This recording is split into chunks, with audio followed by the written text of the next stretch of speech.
오늘 함께 나누실 말씀 읽도록 하겠습니다. 느헤미야 2장 1절에서 10절까지 말씀입니다. 느헤미야 2장 1절에서 10절까지 말씀 우리 함께 일어서셔서 한 절씩 교독하도록 하겠습니다. 아닥삭스다 왕 제20년 니산월에 왕 앞에 포도주가 있기로 내가 그 포도주를 왕에게 드렸는데 이전에는 내가 왕 앞에서 수심이 없었더니 왕이 내게 이르시되 내가 병이 왔거늘 어찌하여 얼굴에 수심이 있느냐 이는 필연 내 마음에 근심이 있으리로다 하더라. 그때 내가 크게 두려워하여 왕께 대답하되 왕은 만세수를 하옵소서. 내 조상들의 묘실이 있는 성읍이 이제까지 황폐하고 성문이 불탔사오니 내가 어찌 얼굴에 수심이 없사오리이까 하니 왕이 내게 이르시되 그러면 내가 무엇을 원하느냐 하시고 내가 곧 하늘의 하나님께 묵도하고 왕에게 아뢰되 왕이 만일 좋게 여기시고 종이 왕의 목전에서 은혜를 얻었사오면 나를 유다 땅 나의 조상들의 묘실이 있는 성읍에 보내어 그 성을 건축하게 하옵소서 하였는데 그때 아무도 왕의 곁에 앉아 있었더라. 왕이 내게 이르시되 내가 어느 날에 다녀올 길이며 어느 때에 돌아오겠느냐 하고 왕이 나를 보내기를 좋게 여기시기로 내가 기한을 정하고 또 내가 또 왕에게 아뢰되 왕이 만일 좋게 여기시거늘 강 서쪽 총독들에게 내리시는 조서를 내게 주사 그들이 나를 용납하여 유다에 들어가기까지 통과하게 하시고 또 왕의 사인 감독 아사닥에게 조서를 내리사 그가 성전에 속한 명문의 문과 성곽과 내가 들어갈 집을 위하여 들보로 쓸 제목을 내게 주게 하옵소서 하네. 내 하나님의 선한 손이 나를 도우심으로 왕이 허락하고 군대 장관과 마병을 보내어 나와 함께 하게 하시기로 내가 강 서쪽에 있는 총독들에게 이르러 왕의 조서를 전하였더니 호론 사람 산발락과 종이었던 암몬 사람 도비아가 이스라엘 자손을 훌륭하게 하려는 사람이 왔다 함을 듣고 심히 근심하더라. 아멘. 감사합니다. 자리에 앉아주십시오. 오늘 말씀의 제목은 소원을 이루기 위한 자세입니다. 이 세상에는요, 세 종류의 사람이 있습니다. 첫 번째 사람은 마음의 소원을 가지고 그 소원을 주어진 인생 속에 이루어가며 사는 사람입니다. 그리고 두 번째는 마음속에 소원은 가지고 있지만 그 소원을 이루지 못한 채 인생을 살아가고 있는 사람이 있습니다. 그리고 마지막 세 번째 사람은요, 마음속에 어떠한 소원도 없고 또 그저 그렇게 주어진 인생을 살아가는 사람이 있습니다. 여러분은 이 세 종류 사람 중에 어떤 종류의 사람이십니까? 모두가 다 첫 번째 사람이기를 원하시지 않습니까? 마음의 소원도 있고 그 소원을 이루며 살아가는 인생이 된다면 저희의 인생이 참 즐겁고 행복할 것 같습니다. 오늘 읽었던 이 말씀 내용에 나오는 느헤미야가요, 바로 이 첫 번째 종류의 사람입니다. 이스라엘 백성의 후손으로서 지금 이방 나라 땅에서 살아가고 있으면서 자신의 그 민족들이 당하고 있는 어려운 소문을 듣고 이제는 그 마음속에 소원을 품게 되었습니다. 지난 시간에 우리가 말씀을 함께 나눴는데요. 느헤미야 1장 본문에 나와 있는 이 느헤미야의 모습을 보면 자신의 유익을 위하여 살아가는 사람이 아닙니다. 느헤미야는 자신의 민족과 하나님의 영광을 위해서 자신의 삶을 살아가려고 결심한 사람이었어요. 그래서 이스라엘 백성들의 영적 회복과 하나님의 영광을 위해서 소원을 품게 되었습니다. 특별히 오늘 본문 말씀 4절과 5절 말씀의 내용을 보면 이렇게 기록하고 있어요. 왕이 내게 이르시되 그러면 내가 무엇을 원하느냐 하시기로 내가 곧 하늘의 하나님께 묵도하고 왕에게 아뢰되 왕이 만일 좋게 여기시고 종이 왕의 목전에 은혜를 얻었사오면 나를 유다 땅 나의 조상들의 묘실이 있는 성읍에 보내어 그 성을 건축하게 하옵소서라고 느헤미야는 자신의 소원을 왕에게 말하고 있습니다. 평소 같으면 느헤미야의 얼굴에 근심이 없고 항상 밝은 사람이었는데 이날은 특별히 얼굴에 근심이 가득 차서 왕이 보기에 정말 무슨 문제가 있는 것처럼 보였던 것 같습니다. 그래서 왕은 느헤미야에게 무슨 일이 있느냐라고 이렇게 물어보았는데요. 그때 느헤미야가 그냥 그 즉시 자신의 감정을 다 쏟아부어서 이야기한 것이 아니라 하나님 앞에 기도한 이후에 자신의 그 마음을 왕에게 이야기하는 것을 오늘 보여주고 있는 것입니다. 느헤미야의 소원은 무엇이었습니까? 느헤미야의 소원은 이스라엘의 회복이었습니다. 그 회복을 위해서 예루살렘 성을 다시 재건하기 위해서 그곳에 가는 거였죠. 지난주에도 말씀드렸지만 이스라엘 백성들에게 있어서 예루살렘 성벽을 다시 재건하고 다시 이렇게 짓는 이런 일들이 중요하다고 말씀드렸습니다. 그냥 외적으로 그냥 성벽을 재건해서 무너졌던 것을 회복시키는 것, 새롭게 하는 데만 의의가 있는 것이 아니라 이스라엘 백성들의 무너졌던 그들의 영적인 모든 부분까지도 회복하는 데 목적이 있었던 것입니다. 그래서 느헤미야는 자신이 원하는 그냥 개인적인 소원을 이야기한 것이 아니라 자신의 민족과 하나님의 영광을 위한 소원을 왕에게 이야기를 하고 있는 것입니다. 우리는 저마다 다 여러 가지 소원을 가지고 살아가고 있습니다. 환경에 따라서 큰 소원도 있고 작고 소박한 소원도 있습니다. 어떤 소원을 우리가 가지고 있던지 간에 우리는 다 느헤미야와 같이 자신의 어떤 이익과 영광을 위한 소원이 아니라 정말 하나님의 영광을 위한 소원이 되어야 할 줄 믿습니다. 하나님과 우리 사이에 무너졌던 관계를 회복하면서 하나님과 더욱더 깊은 영적 교제를 하고 하나님께 영광 돌리는 이러한 삶의 소원이 저희들에게 있어야 할 줄 믿습니다. 베드로는 저희들에게 육체의 욕심을 따라 살아왔던 시간은 이미 살아온 시간으로 족하다라고 저희들에게 말하고 있습니다. 그렇기 때문에 앞으로의 우리의 인생은 하나님의 뜻을 쫓아 하늘을 소망하며 살아가는 인생이 되어야 한다고 교훈하고 있는 거예요. 우리의 삶이 그렇게 되어야 할 줄 믿습니다. 지금까지 우리 살았던 삶이 지나간 과거가 지금까지는 우리의 육신과 우리의 만족을 위해서 살았더라면 앞으로 우리의 인생은요 하나님의 영광을 위해서 살아가도록 우리가 결심하고 다짐하며 살아가야 하는 것입니다. 예수를 만나신 분들이라면 아마 지금 그렇게 살아가고 계실 거예요. 꼭 예수를 만났지만 아직도 그렇게 살지 못했던 분이 계시다면 오늘 이 순간부터 정말 하나님을 바라보고 하나님이 기뻐하시는 그 삶을 살아가도록 힘쓰는 저와 여러분 되시기를 주님의 이름으로 축원합니다. 우리의 모든 생각과 우리의 행실과 우리의 모든 소원이 하나님께서 원하시는 그 방향으로 맞춰져서 살아갈 때 우리의 삶은 참된 기쁨을 누리며 살아갈 수 있게 되는 것입니다. 사람들이 삶을 살아갈 때 보람된 삶을 살아가려고 하지 않습니까? 우리의 보람은 어디에서부터 시작되겠습니까? 바로 하나님의 영광이 돌려지고 영광이 드러나고 하나님의 기쁨이 되는 삶이 될 때 우리의 인생 속에 삶의 보람이 될 줄 믿습니다. 사실 느헤미야가 이스라엘의 성벽을 재건하러 갈 때 모든 환경이 예레미야에게 아주 좋은 환경이 아니었습니다. 느헤미야에게 있어서는 어려운 상황이었어요. 왕의 신하이기 때문에요. 오랜 시간 자리를 비울 수 없고요. 또 자신의 마음대로 그곳을 떠나서 갈 수 있는 상황도 아니었습니다. 그 소식을 들었다고 해도 왕에게 그 땅을 위한 자신의 마음을 마음껏 표현하면서 얘기할 수 있는 상황도 아니었습니다. 그럼에도 불구하고 느헤미야는 하나님께서 기뻐하시는 그 소원을 이루기 위해서 하나님 앞에 기도한 이후에 자신의 소원을 왕에게 아뢰던 것입니다. 오늘 이 본문 말씀의 내용을 통해서 우리는요 어떻게 하면 우리의 소원을 성취할 수 있을까? 어떠한 자세를 가지고 우리가 그 소원을 대해야 하는지 말씀을 함께 나누려고 합니다. 첫 번째로 우리가 소원을 이루기 위해서는요 포기하지 않는 기도가 필요합니다. 포기하지 않는 기도. 느헤미야는 이 수상궁에서 술관원으로 왕의 총애를 받으면서 평안하게 살고 있었습니다. 하지만 예루살렘의 모습을 보면 그렇지 못하고 있는 상황이었어요. 그래서 느헤미야는 항상 마음속에 그것이 불편함으로 다가오고 있었습니다. 그러던 어느 날 느헤미야에게 소식이 들으려 왔는데요. 예루살렘 성이 회파되고 무너지고 다시 그리고 성문이 모두 불탔다라는 이야기를 듣게 된 거예요. 그 순간부터 느헤미야는 하나님 앞에 날마다 눈물을 흘려가며 기도하기 시작했습니다. 그래서 자신의 삶을 들여서 이 예루살렘 성을 하나님을 위해서 재건하는 일에 전적으로 헌신하는 삶을 살아가게 되었던 것입니다.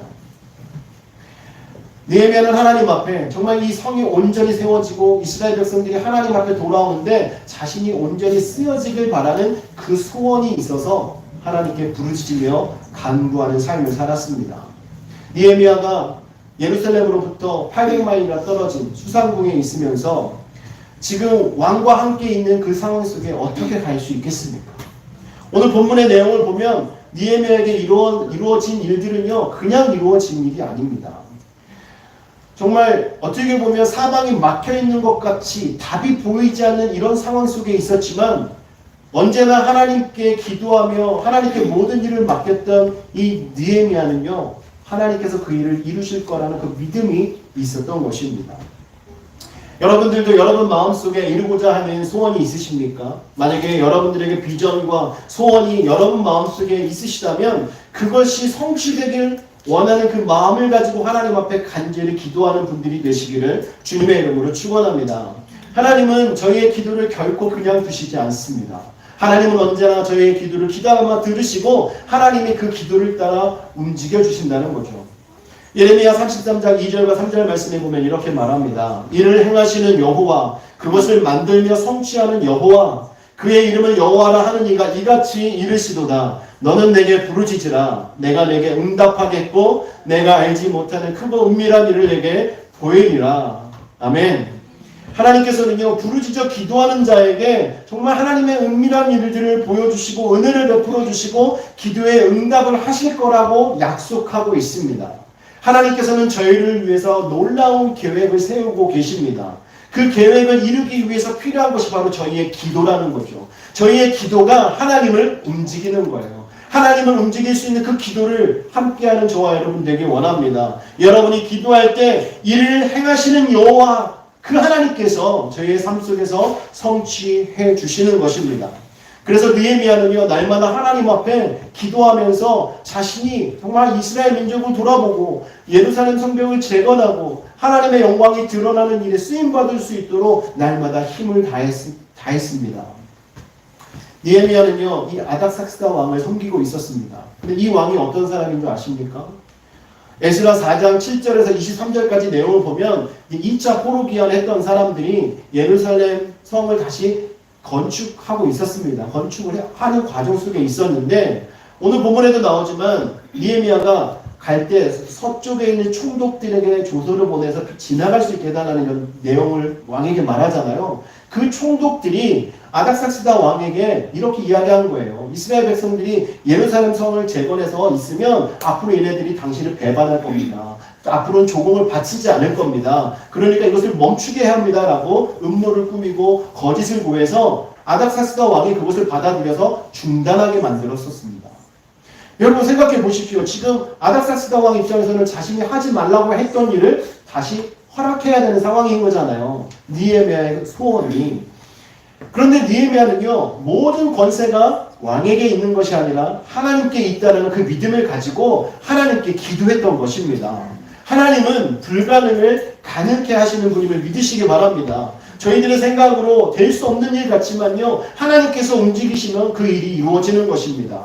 그래서 우리는 하나님 앞에 믿음을 가지고 부르짖어 기도하는 그 기도를 항상 드려야 하는 것입니다. 느헤미야는 하나님께요, 기도를 얼마 동안 했는지 아십니까? 이 일을 위해서 느헤미야 1장 1절에 보면 느헤미야는 아닥삭스다 왕 20년 기스를 월부터 기도를 시작했어요. 그때 소식을 들었기 때문에. 그때가 12월입니다. 그리고 2장 1절 오늘 본문의 내용을 보면 아닥삭스다 왕 20년 니산월이라고 이야기하는데요. 이게 4월이거든요. 그러니까 4개월 동안 하나님 앞에 날마다 자신의 동족의 소식을 들은 것을 가지고 기도하고 있었던 것입니다. 여러분 4개월 동안 하나님께서 응답해 주실 때까지 기다리며 기도하고 있었다는 사실이에요. 느헤미야가 기도하고 있는 4개월 동안 아무 일도 일어나지 않은 것 같지만요, 하나님께서는요, 하나님의 시간표에 가장 합당한 때에 그 일을 이룰 수 있도록 모든 것을 계획하시고 준비하시고 이루시려고 기다리고 계셨던 것입니다. 사랑하는 성도 여러분, 여러분도 여러분들이 가지고 있는 기도 제목을 가지고 하나님께 기도할 때요, 여러분이 뜻하는 그 시간에 이루어지지 않을 수 있습니다. 하지만 여러분들이 믿음을 가지고 끝까지 하나님께 기도하고 부르짖으신다면 하나님께서는 그 기도하는 동안 이루어 주실 그때를 정하시고 그때까지 저희들에게 기도를 할 것을 권고하신다는 거예요. 하나님은 우리가 기도한 대로 이루어 주십니다. 하나님께서는 능력이 많으시지만 그 모든 능력을 우리의 기도에 묶어두신 것입니다. 그래서 저희가 기도할 때 풀어지고 닫히고 열리는 역사가 일어나는 줄 믿으시기 바랍니다. 하나님의 모든 능력과 축복을 받아 누릴 수 있는 그 통로는 바로 기도입니다. 기도를 통해서 우리가 하나님께서 약속하신 것들을 누릴 수 있는 자가 되는 거예요. 느헤미야도 이 사실을 가지고 하나님 앞에 날마다 뜨겁게 기도하며 하나님 앞에서 진정으로 자신이 이 일을 감당하길 원합니다. 구했던 이 기도가 성취되는 것을 오늘 저희들이 보면서 저희들도 하나님 앞에 끝까지 부르짖어 기도하고 정말 하나님 앞에 모든 것을 다 아뢰는 성도가 되기를 원합니다. 특별히 저희 교회가 하나님께 영광이 되어서 날로 부흥하는 걸 여러분들 꿈꾸신다면 여러분들이 그것을 놓고 날마다 기도하셔야 합니다. 부흥은 하나님께서 계획하신 그때, 원하시는 그때 이루어지게 될 것입니다. 저희가 감당할 수 있는 그 시간이 되면 하나님께서 허락해 주실 줄 믿습니다. 그래서 우리 모두가 함께 기도하면서 하나님께 부르짖으면서 이 부흥을 꿈꾸고 나아갈 때 하나님께서 응답해 주실 줄 믿습니다. 여러분의 삶 속에, 여러분의 인생 속에 여러분들이 가지고 있는 모든 기도 제목도요, 하나님 앞에 부르짖어 간구하십시오. 하나님께 끈기를 가지고 꾸준히 하나님께 기도하며 나아가신다면 하나님께서는 오늘 느헤미야의 기도에 응답하셨던 것처럼 저의 기도에 응답해 주실 줄 믿습니다. 두 번째로 우리의 꿈을 이루기 위해서는요, 사려 깊은 태도가 필요합니다. 가끔 우리가 상대방에게 우리의 생각을 말할 때 상대방을 이렇게 수세에 몰아넣으면서 말하는 경우가 있습니다. 왜냐하면 내 주장이 맞다라는 것을 사람에게 인식시키기 위해서 그럴 때가 가끔 있어요. 그럴 때 내가 말하는 것이 사실이고 진리라고 할지라도 상대방에게 그렇게 말하면요, 결과적으로 상대방은 방어하려고 하고 그러다 보면 서로 대립하는 일이 생길 수도 있습니다. 그래서 우리는 상대방에게 말을 할 때 우리의 말을 잘 상대방을 고려해서 할 수 있는 이 사려 깊은 태도가 필요합니다. 오늘 본문 말씀 속에 나오는 이 느헤미야도요, 그러한 모습을 저희들에게 보여주고 있습니다. 아까도 말씀드렸지만 이 아닥삭스다 왕에게 예루살렘 성이라고 직접적으로 이야기했다면 내가 얼마 전에 거기에 성 재건하는 것을 하지 말라고 명령했던 그곳이라고 생각을 했을 거예요. 하지만 느헤미야는 그렇게 이야기하지 않고요, 그 예루살렘 성이라는 단어를 빼고 3절과 5절에 보면 나의 조상들의 묘실이 있는 성읍, 유다 땅 나의 조상들의 묘실이 있는 성읍이라고 지혜롭게 말합니다. 물론 왕도 알 수 있었을 거예요. 하지만 왕에게 자극적이지 않도록 돌려서 이야기한 거죠. 그러니까 느헤미야는 하나님의 지혜를 가지고 왕의 마음을 움직일 수 있는 이 단어를 사용해서 대화를 했던 것입니다. 그래서 아닥삭스의 왕의 마음을 기분 나쁘게 하지 않고 상처를 주지 않고 그리고 자신이 하고 싶은 말을 다 전달하는 이 모습을 저희들에게 보여주고 있는 거예요. 또한 느헤미야는요, 하나님이 보시기에도 하나님께도 사려 깊은 태도로 나아가고 있습니다. 왕이 느헤미야에게 4절에 보면 무엇을 원하냐고 이렇게 물어보았습니다. 그렇게 물어보았을 때 아마 저 같으면 바로 즉각적으로 얘기했을 거예요. 제가 소망하는 게 있다면. 얼마나 기쁩니까? 제가 원하는 게 있었는데 원하는 게 뭐냐 하면. 그런데 느헤미야는요, 즉각 왕에게 말하지 않고 먼저 하나님께 묵도합니다. 먼저 하나님께 기도하면서 도움을 구하는 이런 사려 깊은 태도를 저희들에게 보여주고 있습니다. 느헤미야는 자신의 생각과 자신의 판단을 앞세우지 않고 하나님 앞에 날마다 의지하며 하나님께 기도했던 사람이었습니다. 우리의 삶 속에서도 사람들을 향해서 사려 깊은 언어의 표현을 하고 또 하나님을 향하여서 날마다 시시때때로 기도하면서 정말 하나님의 마음을 우리들이 알려고 노력하는 이런 태도를 가지고 살아갈 때 우리의 소원이 이루어지게 되는 줄 믿으십시오.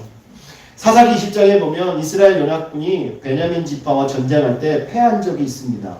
그때 이스라엘 연합군이 하나님 앞에 전쟁의 여부를 물어보는 모습을 보여주고 있어요. 그 모습이 무엇입니까? 그 모습은 하나님의 뜻이 어디 있는지를 물어보는 거예요. 만약에 물어보지 않는다면요, 그 당시 상황을 봤을 때 패했지만 다시 이기기 위해서 그냥 본인들 마음대로 막 싸우려고 했을 수도 있습니다. 아니면 그냥 사람들이 전쟁에 패해서 그 사기가 떨어진 그 상황이었기 때문에 그냥 전쟁을 멈추고 이대로 그냥 가자라고 말할 수도 있었을 겁니다. 하지만 하나님께 뜻을 물어보았어요.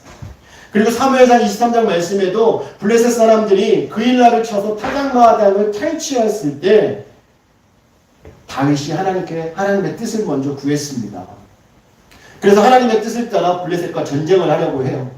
근데 다윗을 따라오던 사람들이 그때 이야기를 합니다. 부하들이 다윗에게 사울이 지금 우리를 따라오고 있고 또 유다에 있기도 힘든 이 상황 속에 왜 굳이 우리가 끼지 않아도 되는 그 싸움에 들어가서 블레셋을 적으로 만듭니까? 싸우지 말고 그냥 피해서 갑시다라고 이야기를 합니다. 그때 다윗이 다시 한번 하나님께 기도합니다. 하나님께 기도하면서 하나님께 응답받고 나가서 싸우게 돼요. 여러분, 저희들에게 이러한 태도가 필요한 것입니다.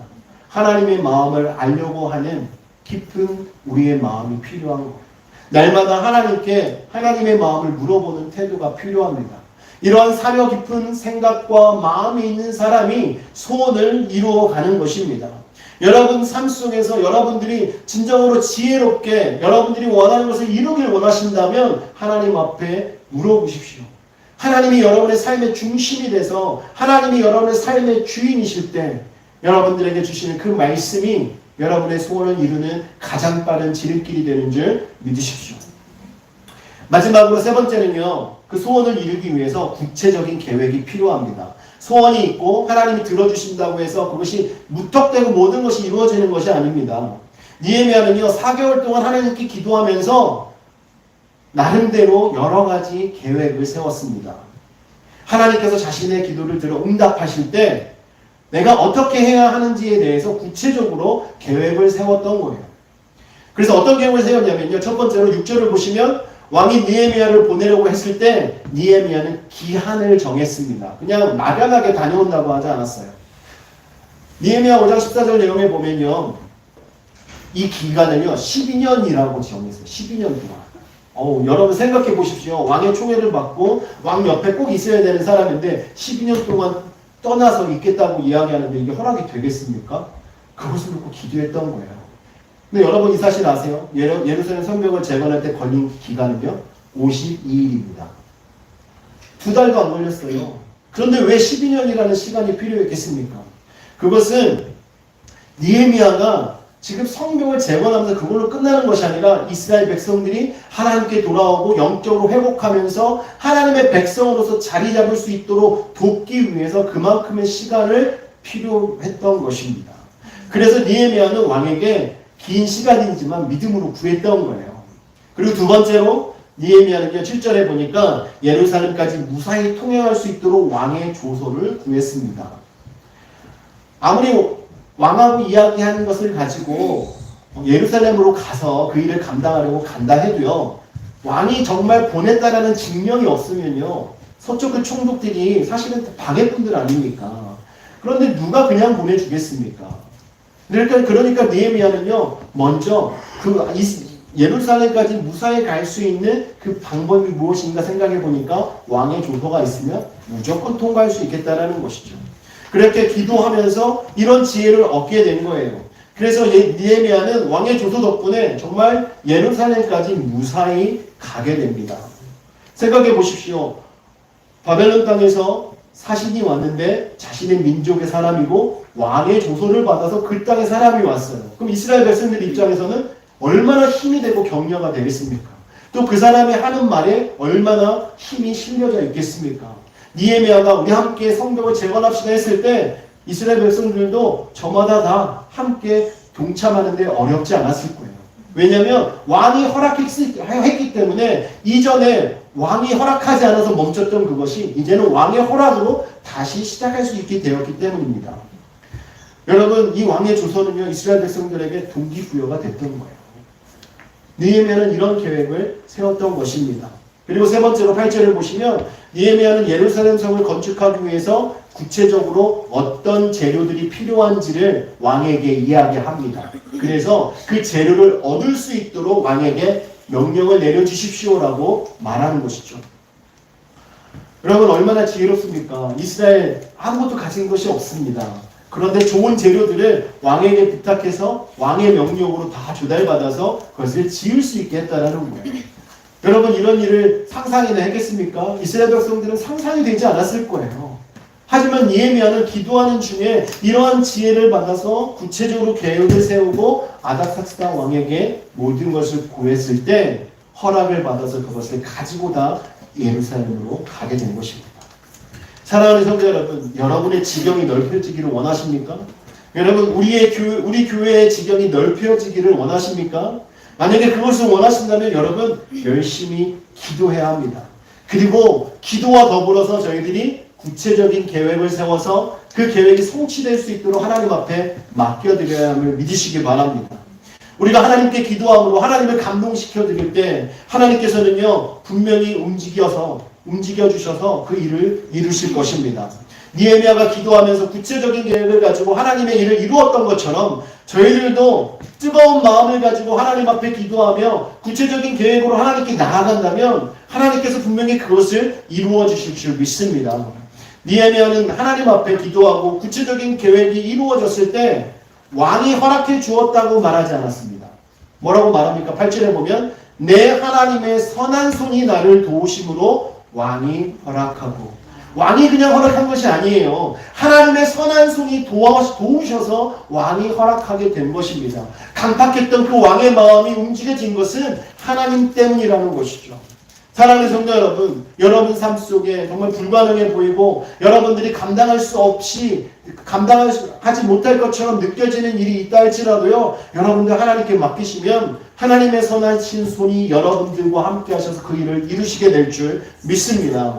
여러분 사실 궁극적으로 눈으로 봤을 때는 아닥사스다 왕이 모든 일을 도와주었습니다. 하지만 니에미야 눈으로 봤을 때는 이 모든 일을 이루신 분은 하나님이라는 거죠. 여러분 저희들 삶 속에서 저희의 모든 일을 이루실 분은 하나님이십니다. 여러분들이 하나님께 맡기시면 하나님이 일하실 거예요. 사랑하는 성도 여러분, 오늘 말씀 속에서 니에미야가 하나님의 뜻을 품고 그 뜻을 이루기 위해서 하나님 앞에 기도하고 하나님께서 주신 그 지혜를 가지고 신중하게 왕을 대하고 하나님 앞에 기도하며 뜻을 이루어갔던 이 모습을 우리가 기억하기를 원합니다. 철저하게 하나님께 모든 것을 맡기고 의지하면서 하나님께서 인도하시는 대로 순종하는 그 모습이 바로 저희들의 소원을 성취하는 자세인 것입니다. 제가 말씀을 전하면서 소원이라고 표현했지만요, 궁극적으로 이것은 비전입니다. 하나님께서 저희들에게 주신 그 모든 비전을 이루기 위해서는 여러분의 기도가 필요합니다. 여러분의 기도와 또 여러분들의 사려 깊은 생각과 말과 행동, 그리고 여러분들이 하나님 앞에서 구체적인 계획을 세워서 하나님께 영광 돌리기 위하여 수고하고 애쓰는 이러한 모든 모습들이 여러분들에게 있을 때 하나님께서는 저희들에게 그 비전을 성취할 수 있는 은혜를 허락해 주시는 것입니다. 여러분 예루살렘에 니에미야가 도착할 때 사람들이 뭐라고 합니까? 10절 말씀에 보면 이미 니에미야는 이스라엘을 흥황하게 하는 사람이 되었습니다. 그냥 그곳에 도착한 것만으로도 그렇게 주변 사람들은 생각을 했다는 것이죠.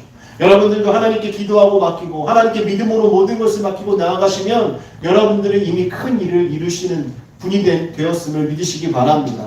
이와 같이 하나님의 백성 된 저희들도 하나님 안에서 품은 모든 소망과 뜻이 하나님 안에서 이루어지길 원하신다면 우리 함께 뜨겁게 기도하는 성도가 되십시오.